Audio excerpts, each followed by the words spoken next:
8 ਕਿ 9 ਮਹੀਨੇ ਹੋਏ ਸੀ ਤੇ ਮੈਨੂੰ ਨਾ ਗਲੀ 'ਚ ਜਾ ਇੱਕ ਬੰਦਾ ਉਹਨੇ ਫੋਨ ਕੀਤਾ, ਕਹਿੰਦਾ ਤੁਹਾਡੇ ਘਰ ਇੱਦਾਂ ਦਾ ਜ਼ੁਲਫਕਾਰ ਆਉਂਦਾ ਰਾਤ। ਮੇਰੀ ਸਿਸਟਰ ਵੀ ਜਵਾਨ ਸੀ, ਮੈਂ ਆਪਣੀ ਸਿਸਟਰ ਕੋਲੋਂ ਵੀ ਕਸਮ ਲਈ, ਵਾਲਦਾ ਕੋਲ ਵੀ ਲਈ, ਤੇ ਜਦੋਂ ਬੇਗਮ ਦੀ ਵਾਰੀ ਆਈ ਤਾਂ ਉਹ ਕਹਿ ਰਹੀ ਸੀ ਮੇਰੇ ਨਾਲ ਸਾਈਡ 'ਤੇ ਹੋ ਕੇ ਗੱਲ ਕਰ। ਮੈਨੂੰ ਉਦੋਂ ਹੀ ਪਤਾ ਚੱਲ ਗਿਆ, ਮੈਂ ਸਾਈਡ 'ਤੇ ਹੋ ਕੇ ਗੱਲ ਕੀਤੀ।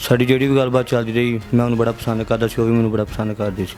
ਅਸੀਂ ਉਹਨਾਂ ਕੋਲ ਰਿਸ਼ਤਾ ਮੰਗਿਆ, ਉਹਨਾਂ ਨੇ ਕਿਹਾ ਵੀ ਇਸ ਰਿਸ਼ਤੇ ਦੇ ਬਦਲੇ ਨਾ ਤੁਸੀਂ ਆਪਣੀ ਛੋਟੀ ਸਿਸਟਰ ਆ ਮੇਰੀ ਸਿਧਰਾ ਨਾਲ, ਉਹ ਕਹਿ ਰਹੀ ਸੀ ਵੀ ਇਹਦਾ ਰਿਸ਼ਤਾ ਦੇ ਦਿਓ ਤੇ ਅਸੀਂ ਤੁਹਾਨੂੰ ਰਿਸ਼ਤਾ ਦੇ ਦਿੰਦੇ ਹਾਂ। ਅਸੀਂ ਇਸ ਰਿਸ਼ਤੇ ਦੀ ਖਾਤਰ ਮੈਂ ਆਪਣੀ ਭੈਣ ਦਾ ਰਿਸ਼ਤਾ ਵੀ ਦਿੱਤਾ, ਹਾਲਾਂਕਿ ਮੇਰੀ ਪਹਿਲੇ ਵੀ ਉੱਧਰ ਵੱਡੀ ਭੈਣ ਦੀ ਸ਼ਾਦੀ ਹੋਈ ਸੀ। ਮੈਂ ਗੌਰਮੈਂਟ ਦੀ ਨੌਕਰੀ ਕਰਦਾ ਸੀ।